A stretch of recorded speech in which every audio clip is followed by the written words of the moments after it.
November 11th, 1918, World War One comes to an end. This event would alter the direction of the United States of America. The extreme casualties, the experience of warfare on a grander scale than had ever been experienced before, would encourage Americans to look back to the way life was before the war and with great reverence and hope and desires of returning to that peaceful way of life. The result of this attitude is the Roaring Twenties. The decade of the 1920s historically is one of the most appealing in terms of economic growth, social change. Even though some Americans are looking back to or bring back America to what it was prior to World War One, America actually leaps forward in that the attitudes and values and beliefs of Americans were altered by the conflict of Europe in World War One, and that would lead to this period in the 1920s in which music, economics, politics is something a little bit different than what had ever really been seen before. Society in the 1920s brought about a new stepping stone for women. Of course, in 1919, women are granted the right to vote primarily on the basis of their war effort, as well as the influences of European countries who were granting women the right to vote. But here in the United States, women were in this paradigm between the traditional roles of being the homemaker and a domestic laborer to the desire of many women to break off those chains of traditional society's views of them and seek out more independent ways of living. The result of this, of course, is a group of individuals, young women, who instead of fulfilling their traditional roles of getting married at a young age and beginning their families, decided instead to move to the cities, which many of them had done during World War One, and instead of just giving up their positions in society and returning to a domestic way of life, that they would decide instead to remain independent and continue on a path of developing their own careers. A term that is imposed upon them is called the flapper.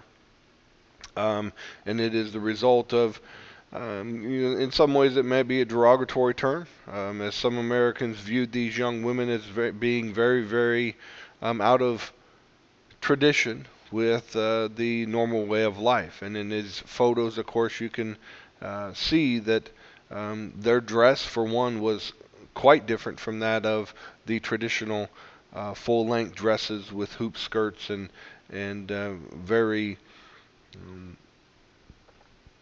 non-risque, I guess. But here in the 1920s, that is changing. Women would be frequently found in nightclubs, smoking in public, drinking in public. Again, just not the what was considered to be the ladylike attitude or ladylike behaviors of the previous century. Americans likewise are moving. For the first time in American history, in the 1920 election, more Americans would be living in cities than in rural areas. A trend, of course, that continues to today.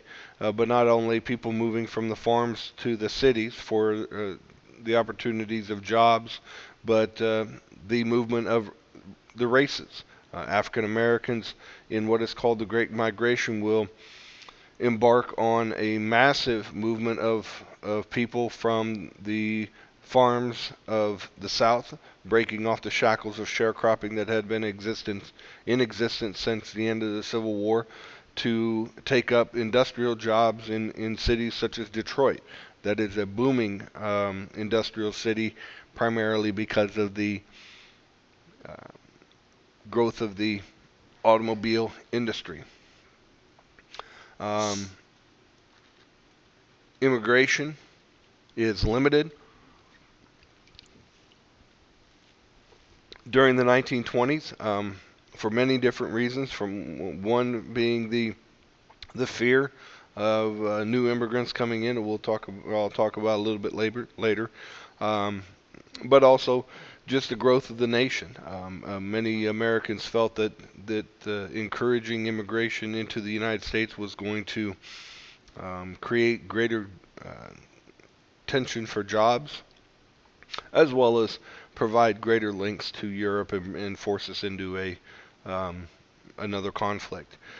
To meet the needs of these growing cities, the cities began to change. Instead of building upwards, many did, but we also see the creation of suburbs, and this was largely due to the development of transportation systems, whether it be buses, rail cars, but also the automobile allowed people to live further and further away from their job places. During the 1920s, we see the emergence of a real popular type of culture. The advent of radio, as well as the 8-hour workday and the weekend, would give people more leisure time. And in that leisure time, they would want the opportunities to go to different types of entertainment. So the movie industry will be a growing industry, as well as sports. And sports, of course, are regularly on the radio, and these athletes in professional baseball primarily, as well as boxing, would become more popular with the listeners. Charles Lindbergh is one of the icons of the 1920s. He is most famous for his nonstop flight from New York to Europe, the first to ever make that transatlantic journey, and opening air flight as a possible means of not only exchanging information but also transformation or transportation.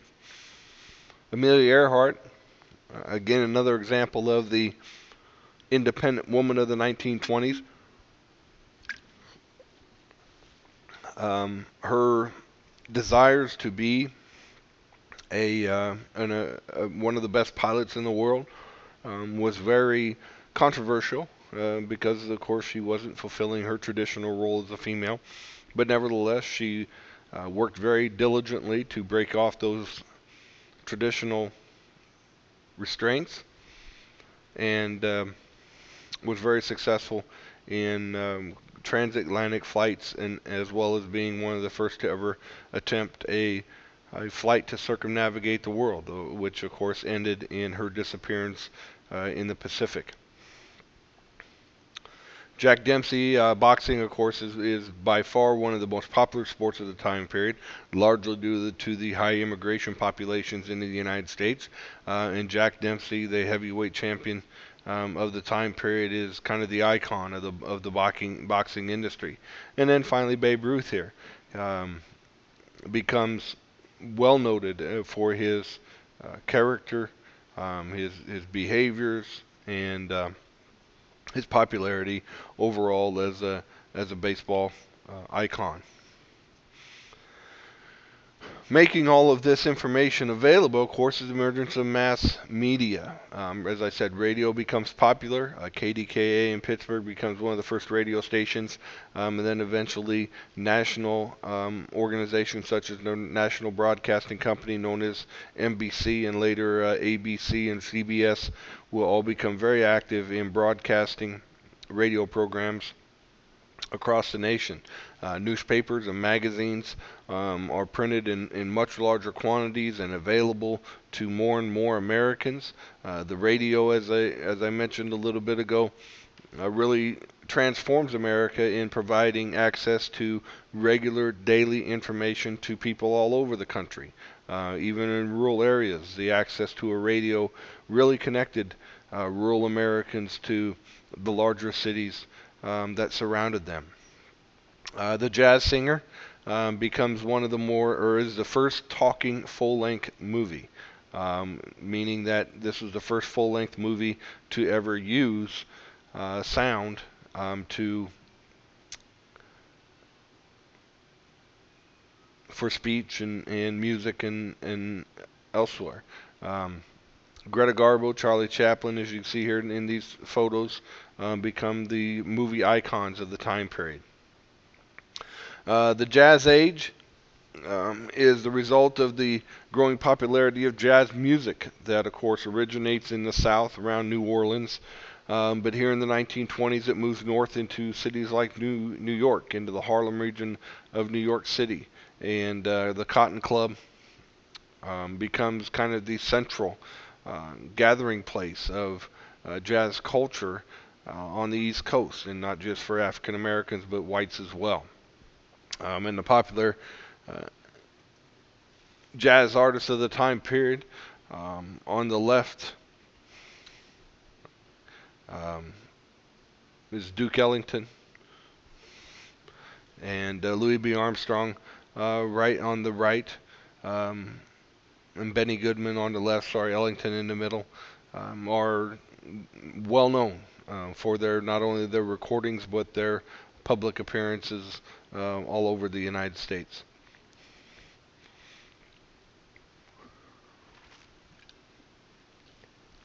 Not everyone was supportive and eager for this very excessive type of lifestyle, meaning the dress, the attire, the nightclubs, the popularity of music and so forth. There are many of who just wanted to revert to a very simple and utopian type of life, and that is what is called the lost generation.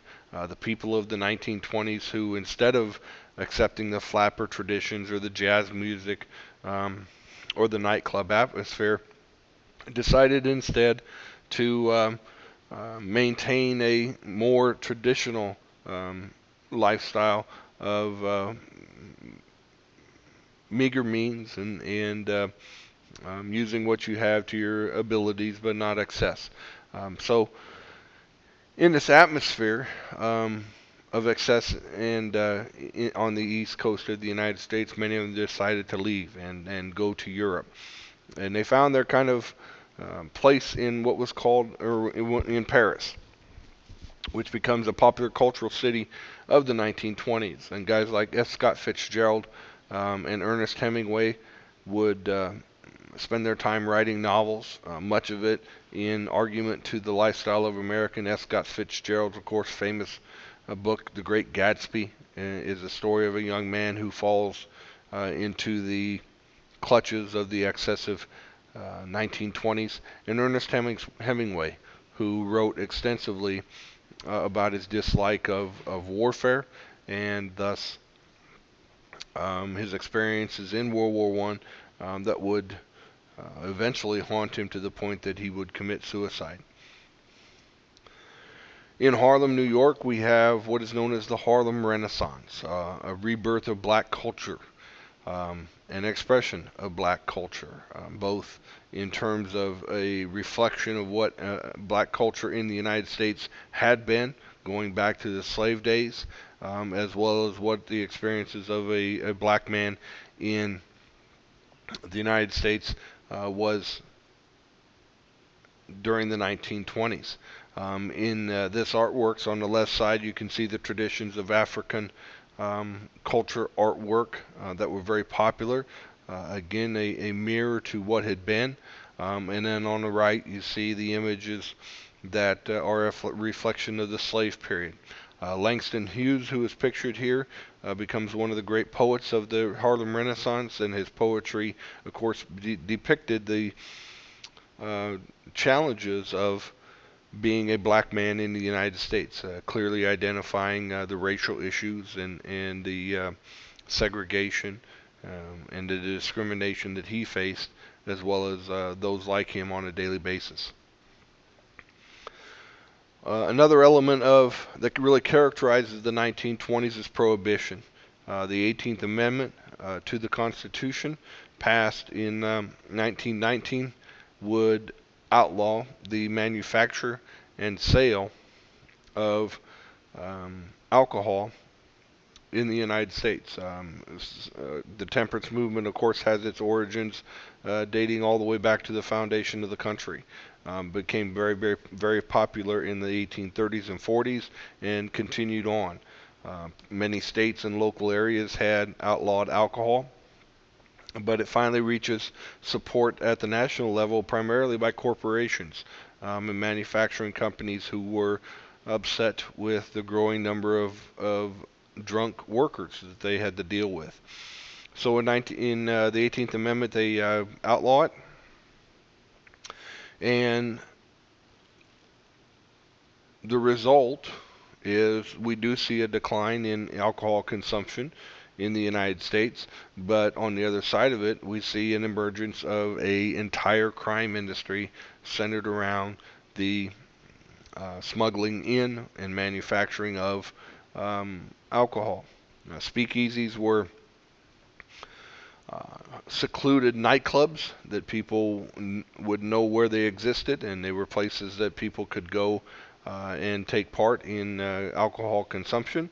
One of the ills of the period also was there was no regulation of alcohol manufacturing, so much of the alcohol being created was very, very harmful, and in some instances actually poisonous. And it wasn't uncommon to find men um, dead on the streets from the poisoned alcohol that they had been drinking. Al Capone, one of the most notorious gangsters in American history, gets his entire career out of the Prohibition period. He will move to Chicago and begin his crime syndicate there, becoming very, very successful. It was estimated that he at times was making up to $70 million a year on his bootlegging industry. To go after the bootleggers and these crime syndicates, the Federal Bureau of Investigation is created and led by J. Edgar Hoover. The Volstead Act is passed to try and put some teeth into the 18th Amendment and be able to prosecute these individuals for their activities. And Eliot Ness and his group of untouchables, pictured on the lower right-hand corner, Eliot Ness is on the left, would be responsible for eventually arresting Al Capone, but not for his crimes of murder or bootlegging, but instead tax evasion. It was the only thing they could ever really prove to put him away, and he was eventually sent to Alcatraz and imprisoned there for a long period of time.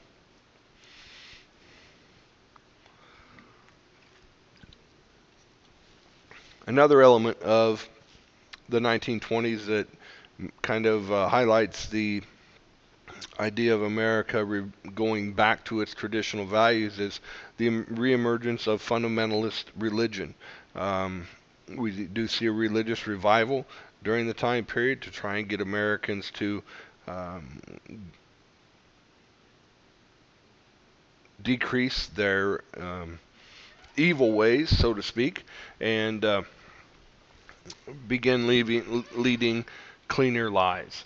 One element of the fundamentalist movement was what is called the Scopes Trial, and it is the tale of John Scopes, who was a science teacher in Tennessee at the time period, and the Tennessee legislature passed a law that made it illegal to teach evolution. Scopes continued to teach evolution and thus was arrested and put on trial. This trial gains national attention right from the beginning, as Scopes is represented by, in the top right-hand corner photo, the guy on the left is one of the leading defense attorneys of the time period, Clarence Darrow. On the right is the Nebraskan Williams Jennings Bryan, who would go to Tennessee to represent the fundamentalists in this case. And the case was broadcast on radio across the nation, so everyone could hear the testimonies of the witnesses and the arguments being posed by the attorneys. And in the photo on the left is the famous interrogation so to speak, of Williams Jennings Bryan, who was called as a witness by Darrow in an attempt of Darrow to break down and attack Bryan on his traditionalist, fundamentalist religious views.